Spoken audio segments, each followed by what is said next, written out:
ये 80 साल की औरत जिसने अपनी दुश्मनी को खत्म करने की ठान ली थी, पूरी बॉडी की प्लास्टिक सर्जरी करवाकर खुद को 18 साल की लड़की में बदलना चाहती थी। लेकिन सर्जरी से पहले उसने अपने सबसे बड़े दुश्मन को फोन करके बता दिया कि वो जल्द ही अपने बदले के लिए आ रही है। पर सच तो ये था कि ये बुजुर्ग औरत कोई आम इंसान नहीं बल्कि एक कुख्यात माफिया बॉस थी। सिर्फ इसलिए कि उसके एक आदमी ने 2 पैकेट इंस्टेंट नूडल्स चुरा लिए, उसने उसे प्लास्टिक बैग से दम घोंटकर मरवा दिया। लेकिन उसे क्या पता था कि उसकी पूरी माफिया ब्रांच उसके खिलाफ जा चुकी है। जब बाकी डिवीजन हेड्स ने देखा कि सिर्फ वो अकेली बची है तो उन्होंने अपनी बंदूकें निकाल ली। पर लीसा ने, जिसे धोखा मिलने की उम्मीद पहले से थी, बिना घबराए अपने हाथ से गोली मारने का इशारा किया। ये देखकर उसके लोग हंसने लगे। उन्हें लगा कि बुढ़ापे की वजह से अब वो पागल हो रही है, लेकिन अगले ही पल उनकी हंसी डर में बदल गई।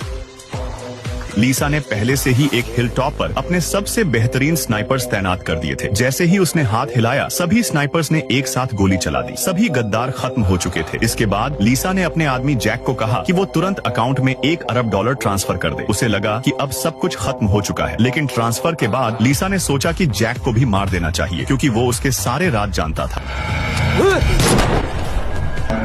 जब उसने जैक की लाश पानी में तैरती देखी तो संतोष की मुस्कान उसके चेहरे पर थी। पर वो नहीं जानती थी कि जैक पहले से समझ चुका था कि लीसा उसे मारने वाली है। इसलिए जब उसने पैसे ट्रांसफर किए तो उसने चुपचाप यू शील्ड बदल दिया और $1 अरब अपने ही अकाउंट में डाल दिए। लीसा के लिए असली झटका तब लगा जब उसे पता चला कि जैक मरा नहीं था। पानी में तैरती लाश बस उसका एक जाल था। जैक कार लेकर फरार हो गया। कहना पड़ेगा उसकी भागने की तरकीब वाकई कमाल की थी। अचानक कंप्यूटर से अजीब आवाज आई तो लीसा तेजी से उसकी ओर भागी। घबराहट में उसने यू शील्ड निकालकर अपना बैलेंस चेक किया, लेकिन वहाँ कुछ भी नहीं था। जब उसे एहसास हुआ कि जैक ने उसे धोखा दिया है तो उसने कसम खाई कि वो उसे जिंदा नहीं छोड़ेगी। लेकिन उसी वक्त जैक साउथ कोरिया में था, जहाँ वो खुद को लीसा की नजरों से बचाने के लिए पूरी बॉडी की प्लास्टिक सर्जरी करवा रहा था। अब उसका चेहरा ही नहीं, उसकी आवाज और कद काठी तक बदल चुकी थी। वो इतना बदल चुका था कि अगर उसकी माँ भी सामने आ जाए तो उसे पहचान नहीं पाएगी।